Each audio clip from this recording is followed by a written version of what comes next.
Hey there friends, Dave Paulides, CanAm Missing Project, copyrighted edition for our video channel. And yes, Huck is in the house. Yes, she is in the house. And she is trying to be a good girl for us. And what do you want? Huh?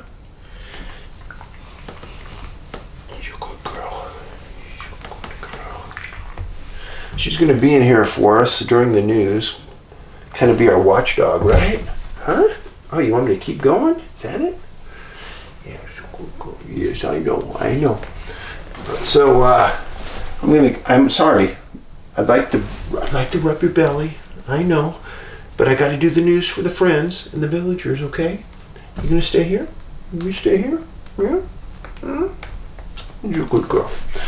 So, yes, Huck will be here as long as she can withstand the company and the talk, but away we'll go. And friends, it's been an interesting week, I gotta tell you. Just a couple days ago, the National Park Service at Yellowstone National Park reported finding a foot in a shoe in one of their geyser pools. That is weird. No, they didn't find a body, and they never reported that someone is missing. So, if you have a foot in a shoe and no body, where's the body? Now, we all know that a whole series of feet have washed up on shore outside of Vancouver, Washington, Seattle, Washington, Vancouver, Canada, and the northern coast of California. And the RCMP kind of poo-pooed it away and really didn't want to address it much. And they said that it was some people that had been missing good. And then they said one or two had mental health issues. Well, that's a good way for the audience to not worry about what may be going on. But the reality of it is a lot of strangeness. Because if you really think about it, there's a lot of places in the world, and there aren't feet rolling up on shore there on every beach in the world that has missing people. Yeah, I think it's odd. Now, today we're going to do something different. Way back when, I was doing some research with Scott Carpenter at Great Smoky Mountain National Park. And subsequent to that, I've been out there a couple times to give a talk at a conference. Love the park, love that area. And a couple of times I've gone out at night and tried to see the lights that I'm going to talk to you about in a second. And it was a pretty timely U.S. Geological survey that was sent to me by one of you. Thank you. And it was done by the Department of the Interior, U.S. Geological Survey, and it stated origin of the Brown Mountain Light in North Carolina.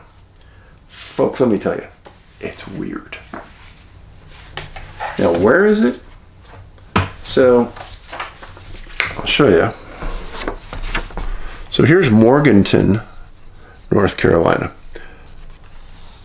It's occurring up in this area right here.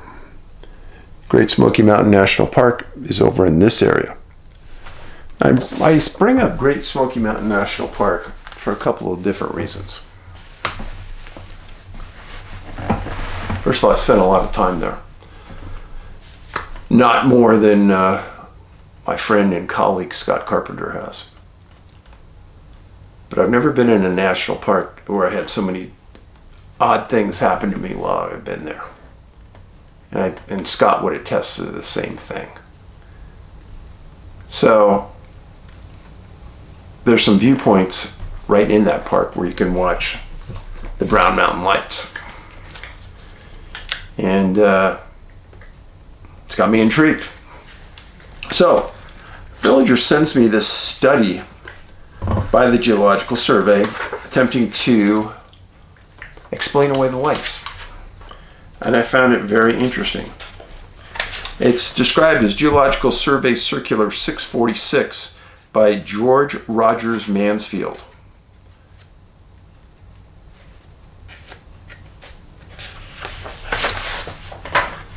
This is the start of it. It says, the Brown Mountain in the Blue Ridge country of western North Carolina is the stage and setting for the intermittent performances of the, quote, mysterious lights that have provoked legend and song since the beginning of the century. In 1922, responding to a general interest in the lights, the U.S. Geological Survey sent geologist George Mansfield to Brown Mountain to undertake a thorough investigation of the reported phenomena. Mansfield's method of study and his conclusions were released to the press in 1922.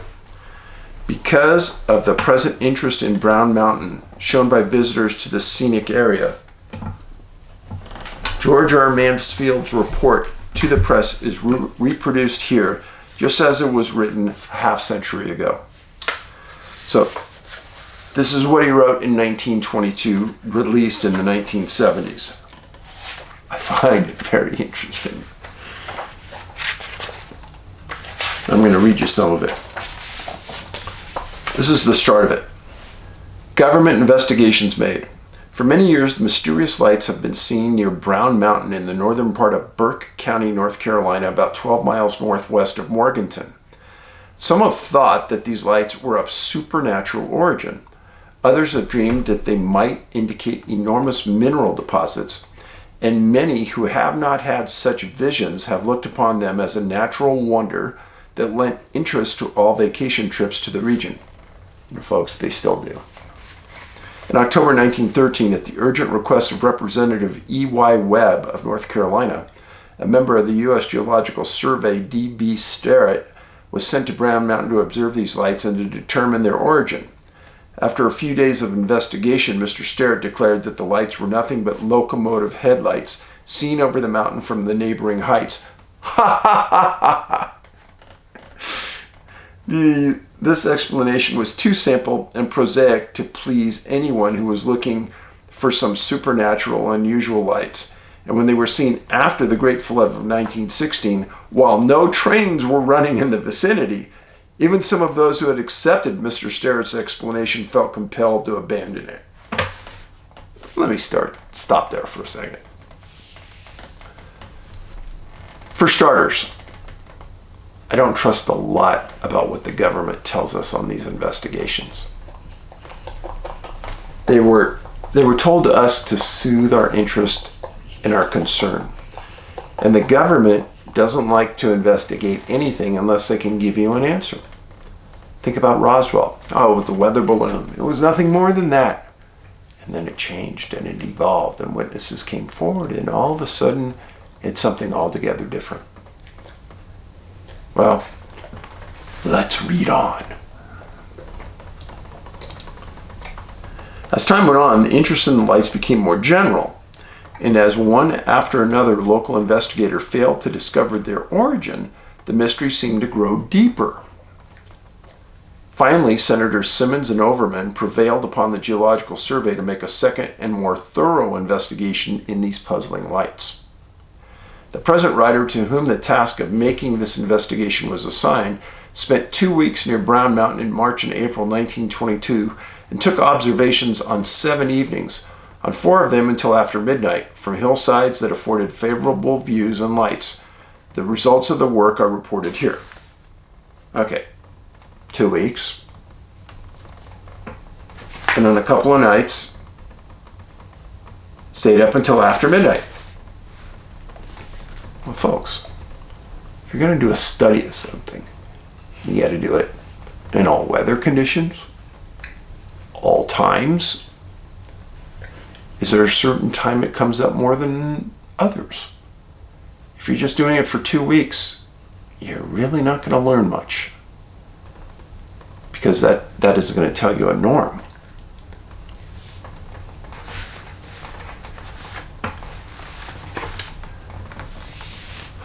It says, aid received in this investigation.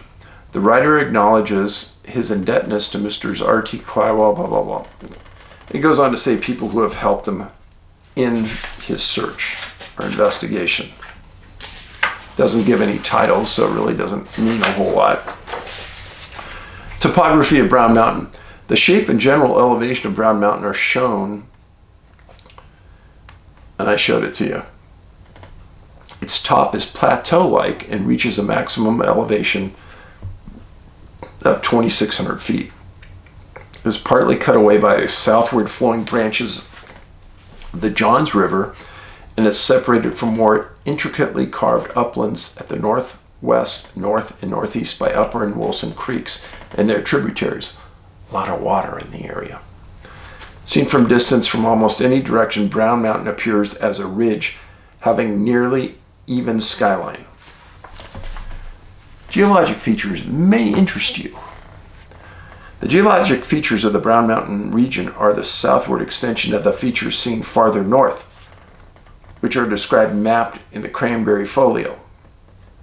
There is nothing unique or unusual in the geology of Brown Mountain. Most of the mountain is composed of the granite. State that again. Most of the mountain is composed of the cranberry granite, a rock which also underlies many square miles of the north side of the Blue Ridge. The Caldwell Power Company has drilled a series of holes, 50 to nearly 100 feet deep along the lower part of the eastern slope of Brown Mountain, preliminary to the location of a tunnel. Through the kindness of L.H. Milner, an officer in the company, the writer was permitted to examine the cores taken from these holes. Most of them consisted of an ordinary granite, though a few consisted masses of rock of other kinds. The men who surveyed the line for the tunnel reported local magnetic attraction amounting to a deflection of 6% or 6 degrees. But though representative pieces of all the different kinds of cores were presented to the compass needle, they produced no noticeable effect.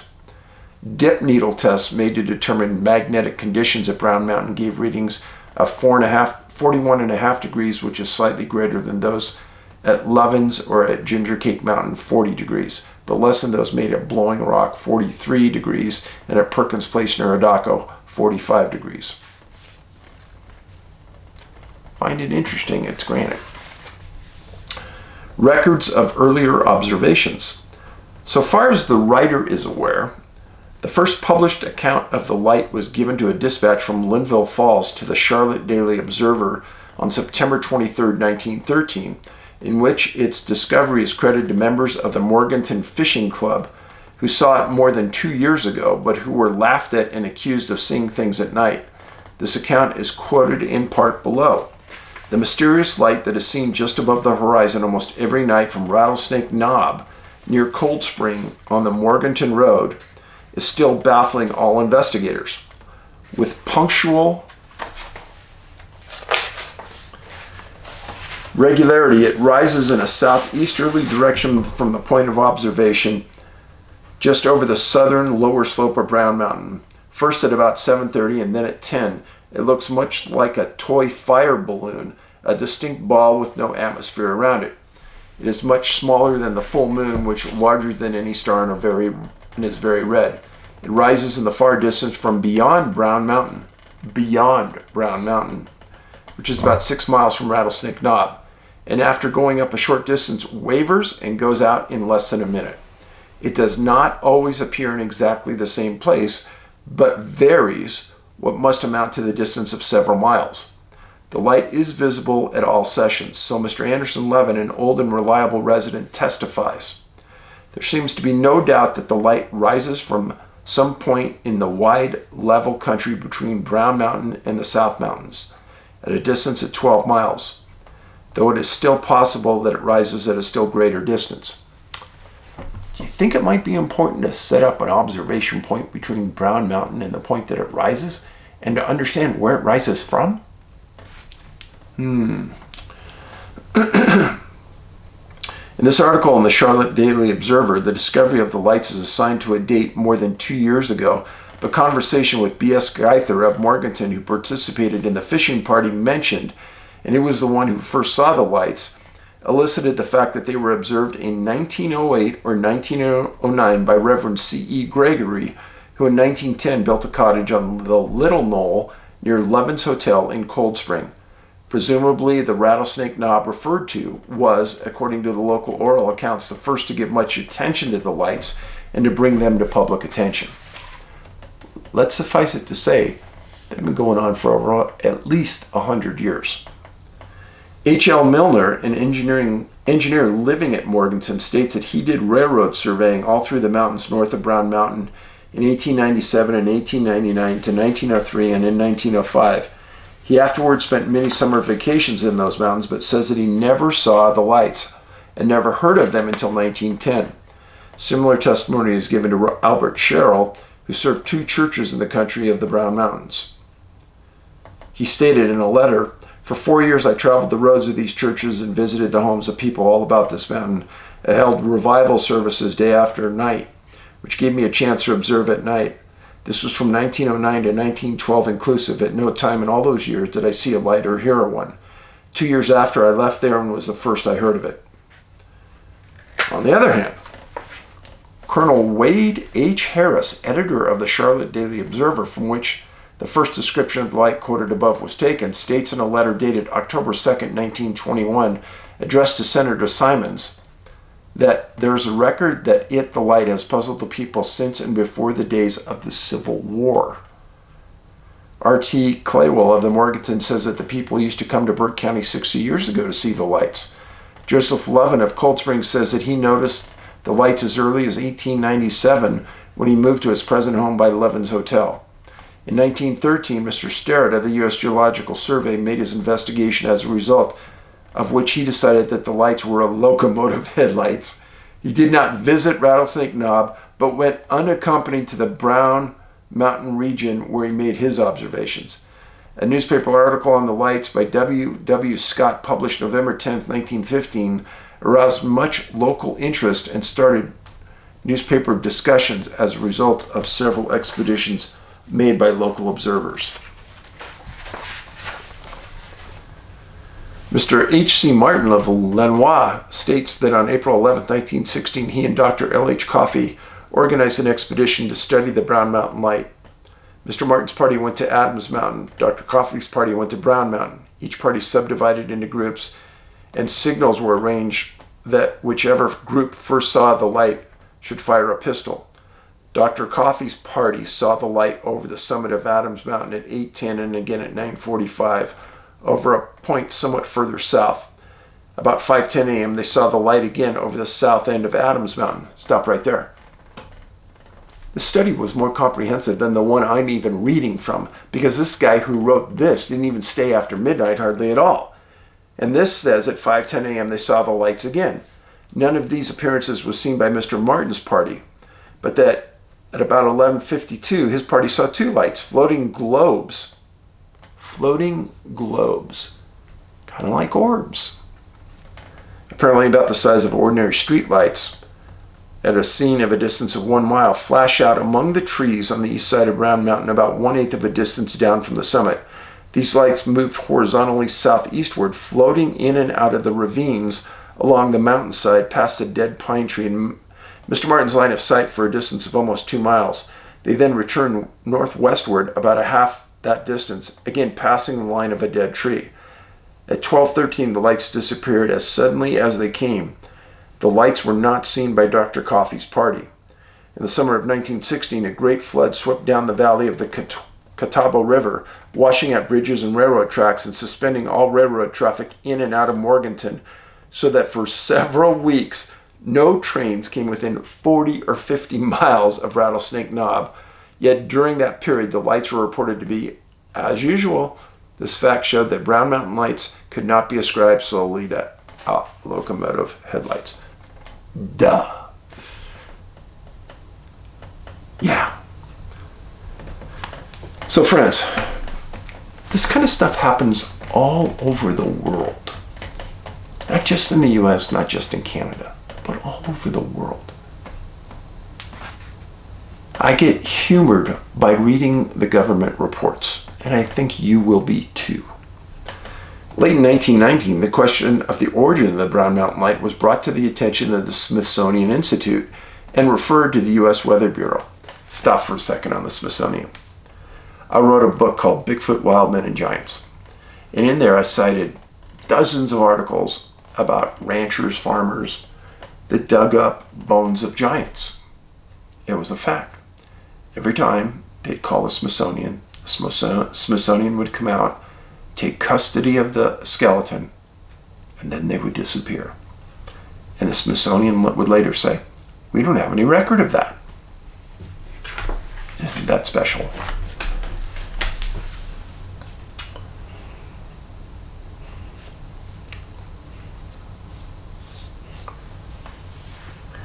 The Andes lights and its possible relationship to Brown Mountain Light became the subject of a paper presented by Dr. Herbert Lyman before a meeting of the American Meteorological Society held at the Weather Bureau in Washington in April 1921.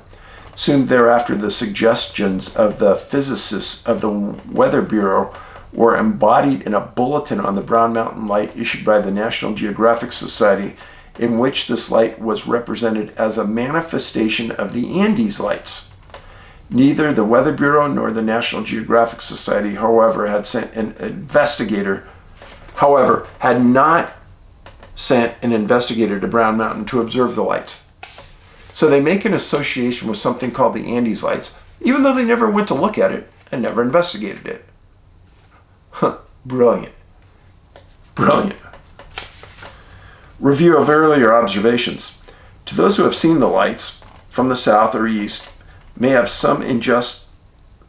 with justice contend that no locomotive headlights can be seen to the north and northwest. A good topographic map, however, shows many roads in which an automobile headlight might intervene between an observer and Brown Mountain. Except they're seen in the air. They're seen flying between the trees. Come on, folks. Wake up. There are two buildings on the summit of Brown Mountain. One is a Forest Service, one's a Brown Mountain Club. Lights in these and the fires of campers are the only lights known to originate on Brown Mountain and are the only lights that have been seen on the mountain by observers on the mountain. There are also some buildings on the southern spurs of Brown and Adams Mountains. For some years, there have been lumber camps in Upper Creek west of Brown Mountain. Some of the buildings at these camps are on the sides of the valley on Ripshin Ridge. Rare electrical discharges similar to those reported from western Virginia may take place on Brown Mountain or on the ridges on the Blue Mountain front, but they could have nothing in common with the ordinary Brown Mountain light, either in appearance or in the regularity of occurrence. The light seen by Mr. Martin on Adams Mountain can probably not be satisfactorily explained after such a long lapse of time. There is no reason to attribute them to this supernatural or unusual origin. Notice how they just crank that. There's no evidence that this could be. So get it out of your mind. Places of observation. In the article published in the Charlotte Daily Observer in September 1913, it was stated that the lights were first observed from a place near the Levens Hotel at Cold Spring. And as late as November 1915, Mr. Scott, in his newspaper article cited above, states that Mr. Levens is the only place from which has been seen the mysterious light that rises over Brown Mountain. By the spring of 1916, however, the lights were being observed from several places near Lenoir, Lenoir. Most recently, they've been seen from Blowing Rock, which is visited by many tourists. The lights furnish one of the many attractions afforded by this remarkably well-situated and delightful little town. Among the other localities from which the Brown Mountain lights are said to have been seen are the slopes of Ginger Cake Mountain about a half-mile southwest of Cold Spring and Tollgate, and on the south slope of Grandfather Mountain. It is also reported that they have been seen from Morganton and from other points in the valley southeast of Brown Mountain. It is significant that though many persons have from time to time camped on Brown Mountain and have spent nights watching for the lights, yet as far as the writer has been able to ascertain, no one has actually observed the light on Brown Mountain when he himself was on the mountain. What does that mean? There's a lot of people that have reported seeing a UFO, let's just say, and they were in a group. 9 people in the group don't see it, and 2 people in the group do. Why do some people see it and others don't? It's a good question. I do not have an answer. Nature and appearance of the light. In his letter to Senator Simons, already cited, Colonel Harris writes as follows concerning the light.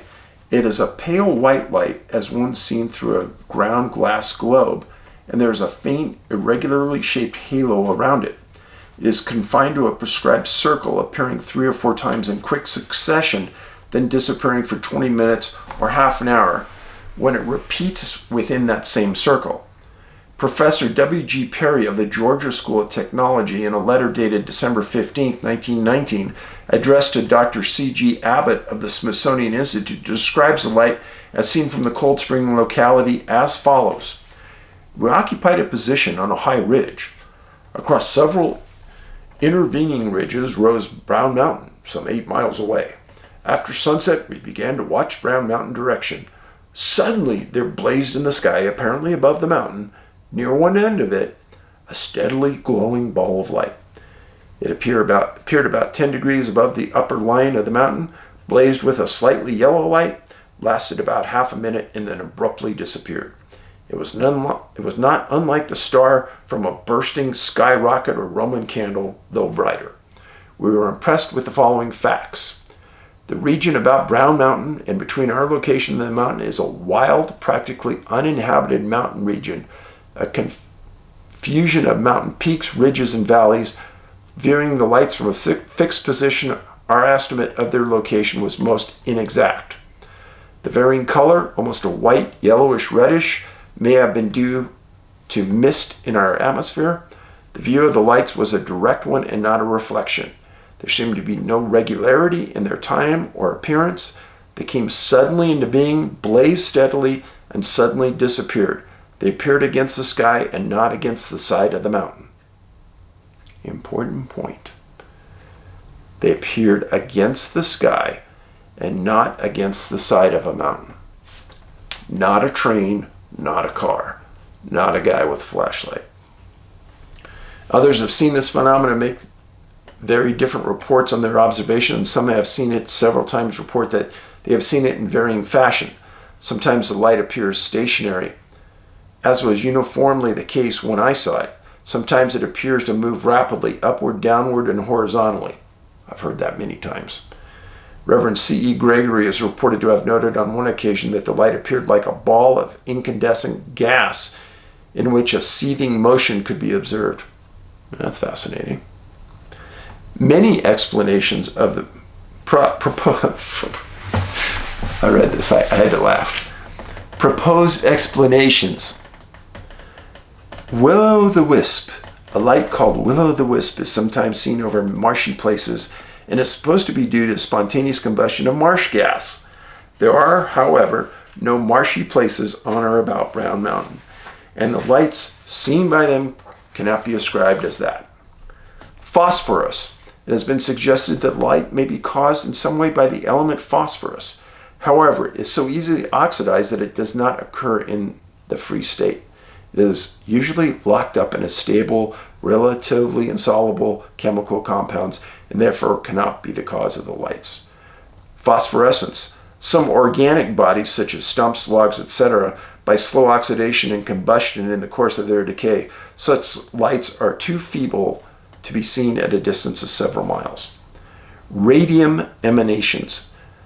The late F.H. Hosfield is reported to have found a piece of pitchblende, an ore of radium near the southwest end of Brown Mountain, and some therefore think that the Brown Mountain may contain a large body of a radium ore, which might be an emanation produce the lights.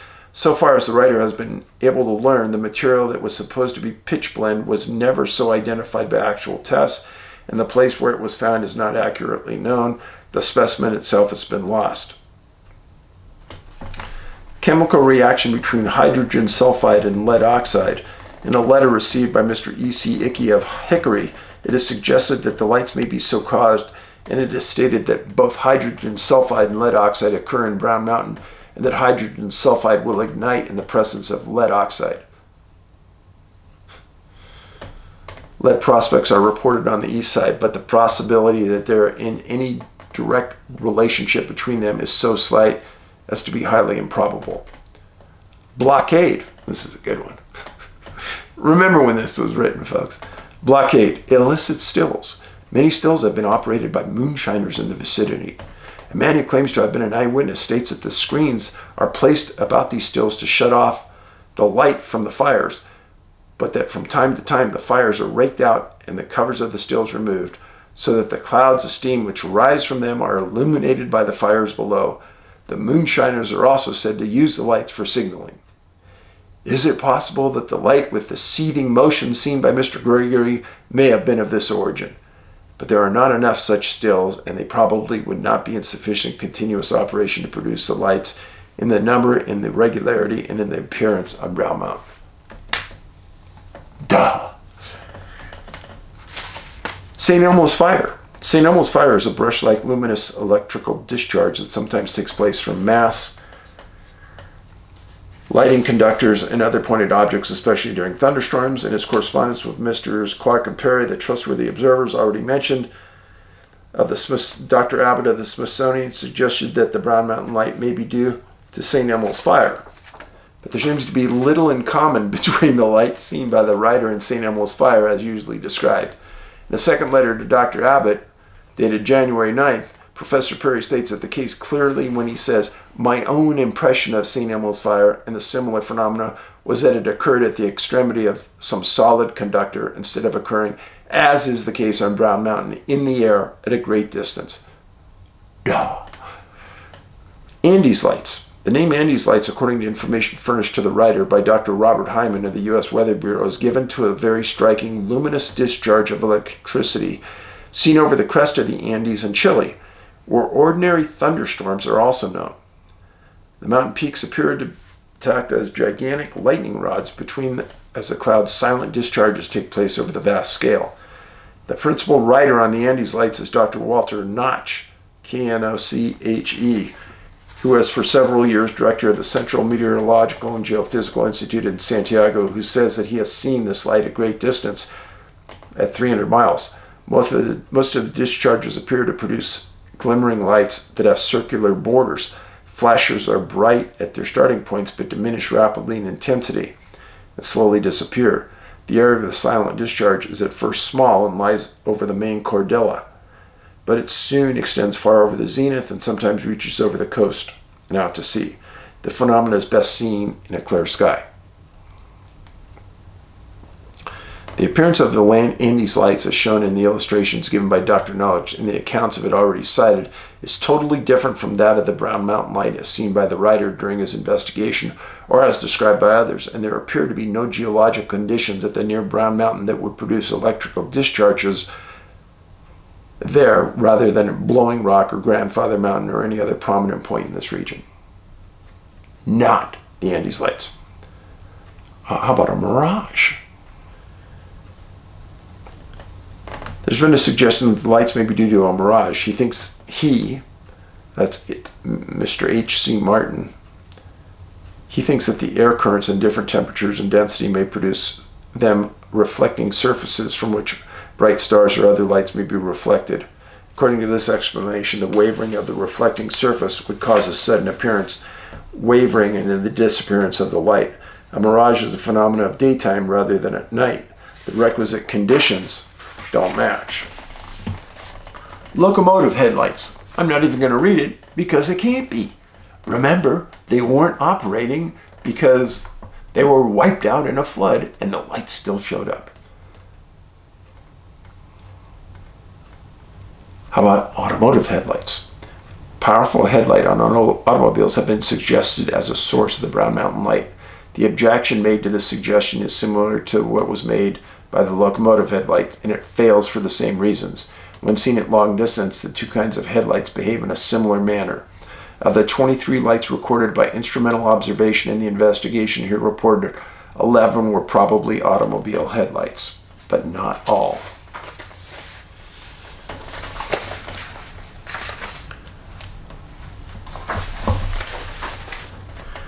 So he goes on to give an explanation of what he saw. But what really irritated me, he writes this, Space does not permit a detailed statement of the individual observations made and the inference drawn from them. The geographic positions of the sources of light as determined by instrumental observations are only approximate because of difficulties extending to the use of instruments in darkness. The stations were from 1,000 to 15 feet higher than the summit of Brown Mountain, so that the lines of sight of the lights seen all passed several feet above the top of the mountain.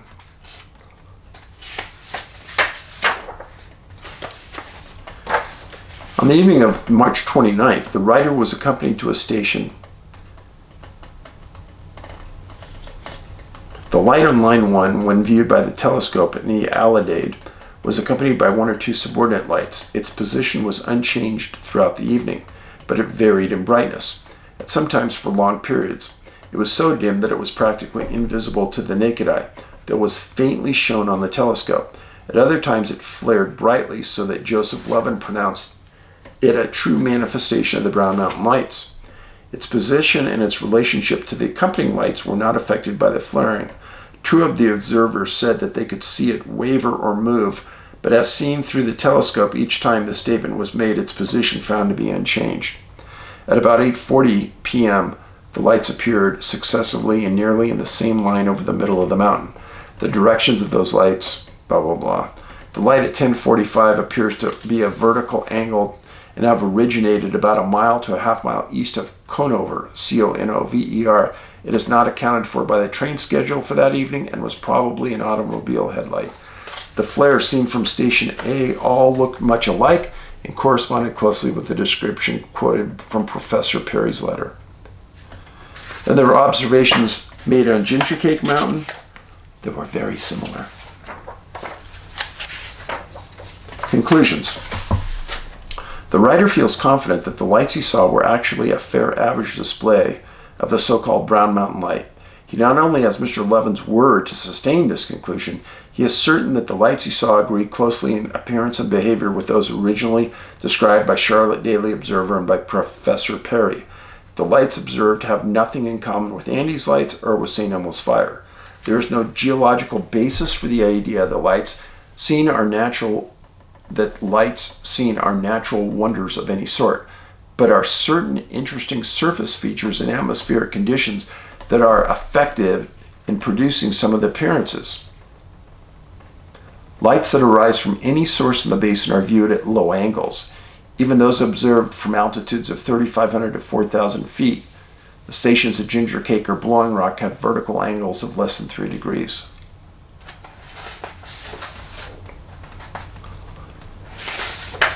I'm trying to get you to the point where... In summary, it may be said that the Brown Mountain lights are clearly not of unusual nature or origin, but 47% of the lights that the writer was able to study instrumentally were due to automobile headlights, 33% to locomotive, 10% to stationary, and 10% to brush fires.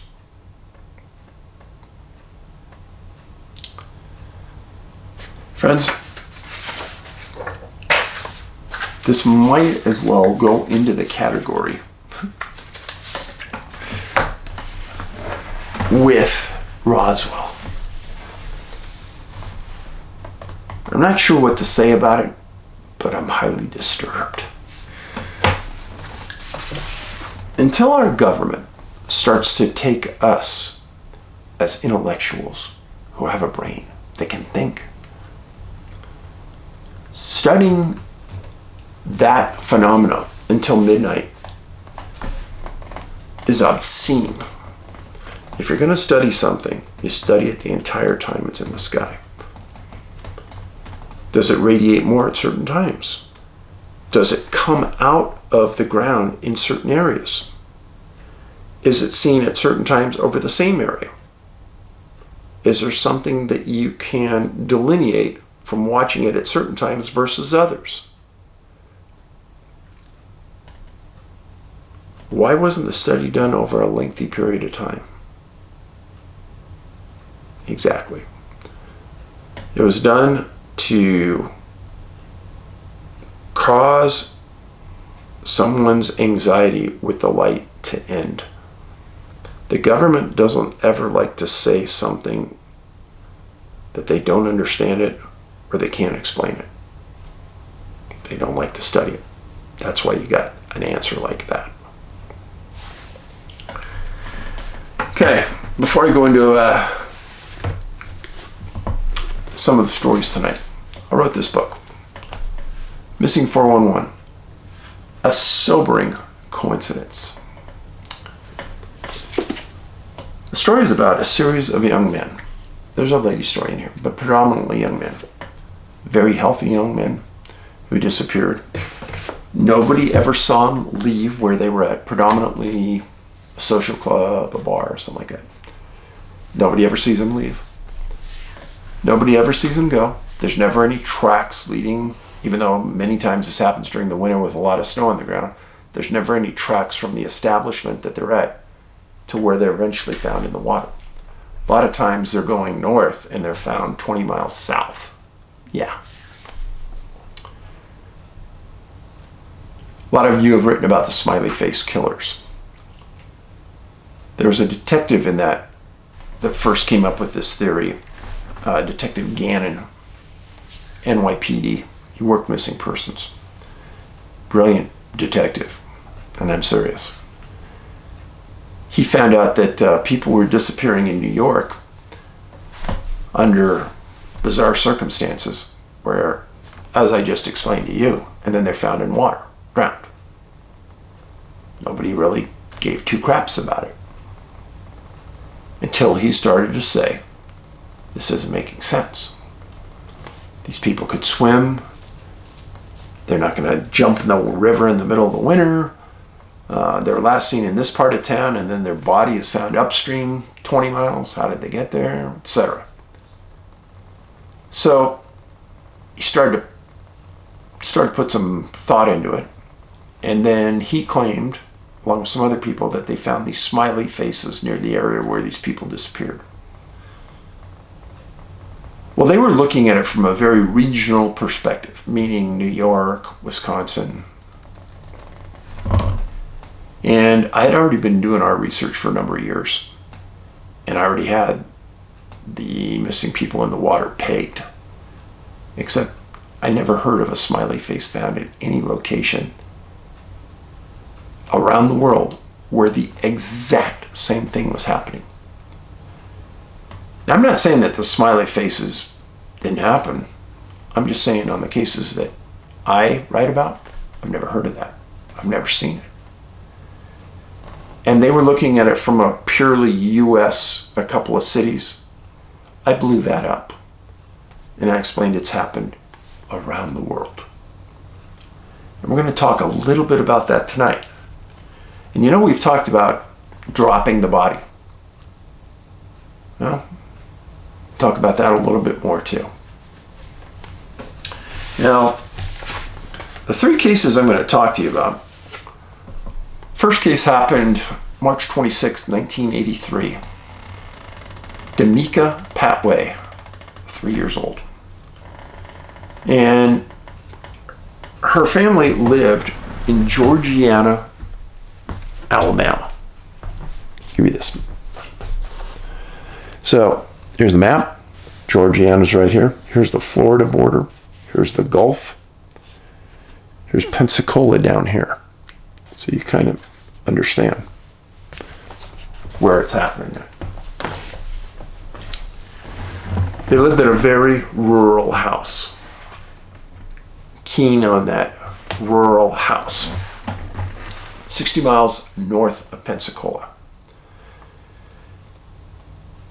On March 26th, her mom goes out to get some firewood. They knew a big storm was coming within a couple hours. Sometime while she's out getting the wood, Dimika disappears. She looks around for her, can't find her. She calls the local parish police at 11:05. That brings the world. They had state troopers, parish police, 5 cities from the county responded, and everyone is there. And as they're looking for her, 4 inches of rain hit her county in the next 12 hours. 4 inches, friends. ton. Wind, rain, and hail. There were 200 searchers on the ground looking for her during that time this storm is going on and raking. 70-mile-per-hour winds, it's just raking that area. They're not coming up with anything. Trees are falling, winds blowing, people on the ground. Everyone knows it's a time battle. And it's March, so it's cold. March 27th, 12:41 a.m. A state game warden is on a logging road. It was never stated how far from the house, but they did state it was on the other side of a large creek that was flowing heavily. It's 12:41 a.m. Game warden's driving along. He has a passenger and they have their windows down. And even though it's blowing hard, they hear a small child crying. They pull their truck over. And first of all, they're stunned because they're driving to another search area. Why is that? Because the area they're in had already been searched 2 times. I don't make this stuff up, friends. They get out. What do they find? They find Dimika. She's on the opposite side of a large creek from her home. She's taken to a hospital. She's found to be hypothermic. And she's admitted for the night. Searchers explicitly stated that, she must have crossed the creek when it was lower. Her mom made a statement that nobody has adequately explained how Dimika got over or through that creek at low water or high water, because there's no way she could have made it. So what happened here? Well, that's the million-dollar question, folks. Because even her mom questioned how she got there. Sometimes distance doesn't make any difference. Because if you have an obstacle in front of you, like a large body of water, and a 3-year-old child like Dimika goes missing, the first thing is they're going to ask is, how is this even possible? And in this case, the mom essentially said it wasn't possible. So how did she do it? I know the gut reaction is to say, well, she was abducted. Except this is a rural location. Why would you abduct somebody and then dump them off back in an area where there's searchers everywhere? Makes no sense at all. The news reporters asked, well, could Dimika explain what happened? And the mom said that when she got her, she didn't want to say anything. And she wanted to go to bed. And she went to sleep. And she hasn't said anything since. Pretty typical on one of these cases. In fact, very typical. And when you look at the cases in this book, questions abound along those lines. Now, next case occurs at probably one of the remotest locations I've ever written about. So, in Canada, you have British Columbia and Alberta, and then above them you have the Yukon and the Northwest Territory, and then above that you have the Arctic Circle. Well, I've been to the Yukon a bunch of times. I've been to the Northwest Territories 3 times. Territories are unbelievably gorgeous, as is the Yukon. Now, this incident happened in the Northwest Territories. Paul Steen, 19 years old. Frank Steen, his dad. Kyle Rufus, 19 years old, with his dad, Ronald Rufus. This all happened on September 22nd, 2004. Now, Ronald Rufus and the Steens and Kyle all lived in a little town, and I'll spell it Tuktoyakruk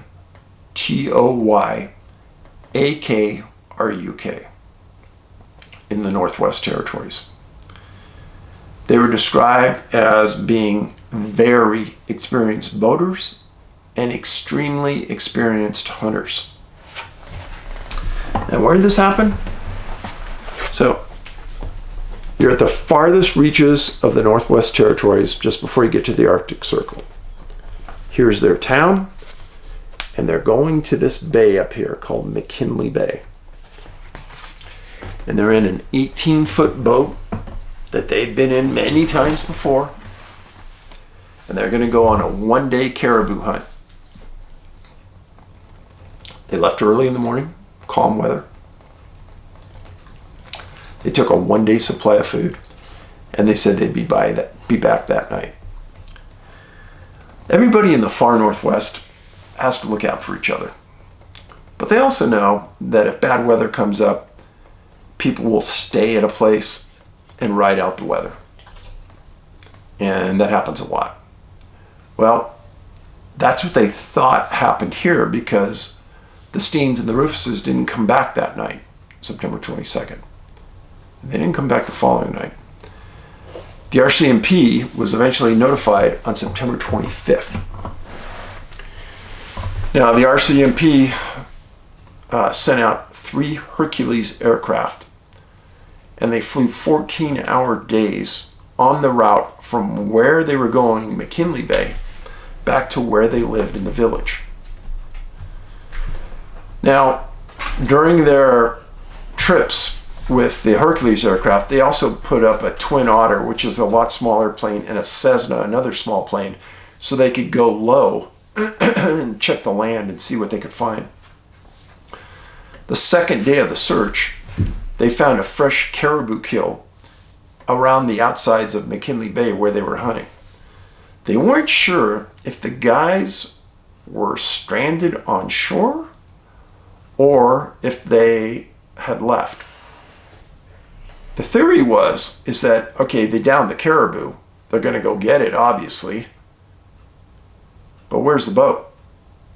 Because they flew it for 10 days all over the route to and from and the area along the beaches where they were hunting. The strange thing is, they didn't find anything except the dead caribou. There were no witnesses.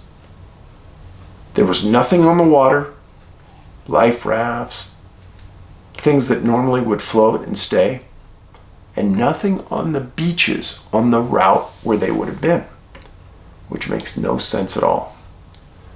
Ground search found nothing. And here's the odd thing, folks. These men are smart. They know when the water is rough, and they had rough water coming back. That's why they thought maybe they hold up for a day or two. But again, it makes no sense because they found this dead caribou. These guys would not have left the caribou. 4 hunters, all with extreme experience, all never found in this remote area of the Northwest Territories. I gotta tell you, it's kind of a spooky thing to me. I don't know why. Whenever I've been in the territories, the Northwest Territories, I've been in really, really remote areas. And sometimes I'm speechless for an hour after I come out because I can't believe how beautiful it is. If you ever get a chance to go, go. Next case. Remember what I told you about New York and Gannon, Detective Gannon, working the cases, came up with this theory about missing people in water. Something I was doing in parallel with worldwide cases. Now, this next incident happened October 17th, 1924 in New York City.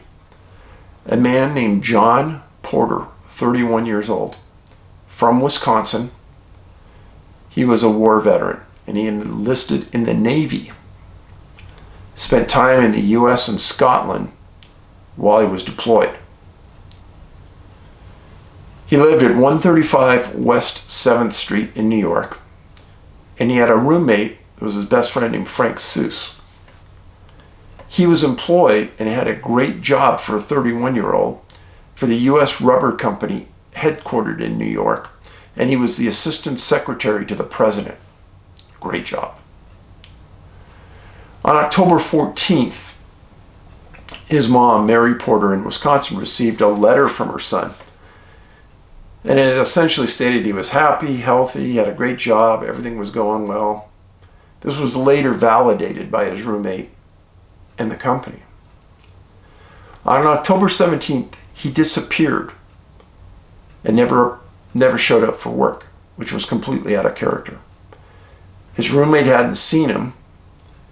The company hired a private investigator to look for him, and everyone had stated that this was completely and unadulteratedly out of character for John Porter.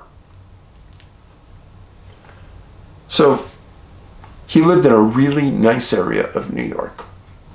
He could afford to live there. He had a really good job. He was well respected, described as very humble, polite, mild-mannered.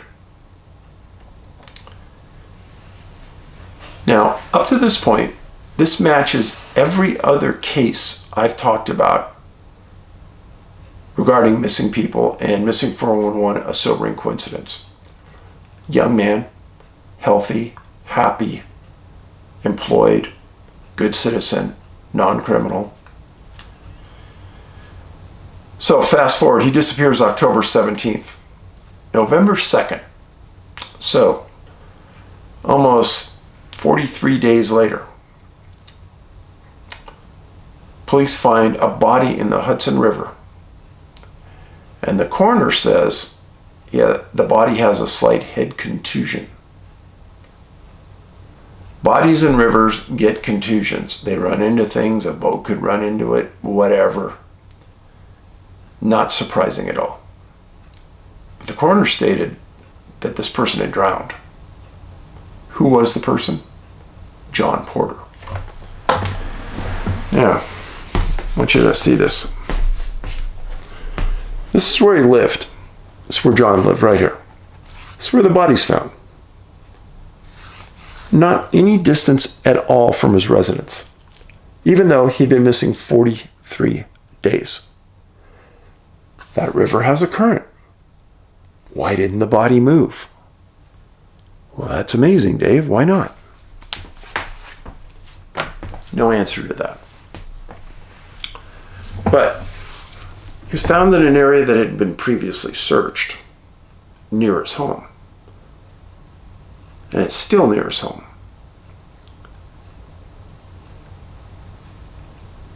These are worldwide cases without explanations. And people just forget it and move on. Now, putting a body in a river does a lot of things. First of all, it creates bacteria on the body. Hair comes off the body at a different rate. Bodies decompose in water at a different rate, depending on the water temperature, how long it's in the water. All these things have to be taken into account.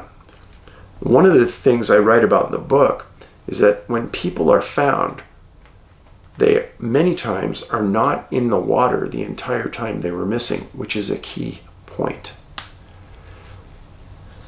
One reason why leaving a body in water for the suspect is a bad idea, because if a coroner's smart, they can tell you how long that body has been there. Well, if the body hadn't been in the water the entire time the person was missing, where was it? In the book, I explain that a couple of kids that were going to college in Wisconsin disappeared. Parents weren't wealthy, but they weren't poor either. And Detective Gannon came up with a great statement. Local reports for local consumption, meaning that a report is written to calm the fears of the local population. Regardless of the facts, they'll just write it to whatever. So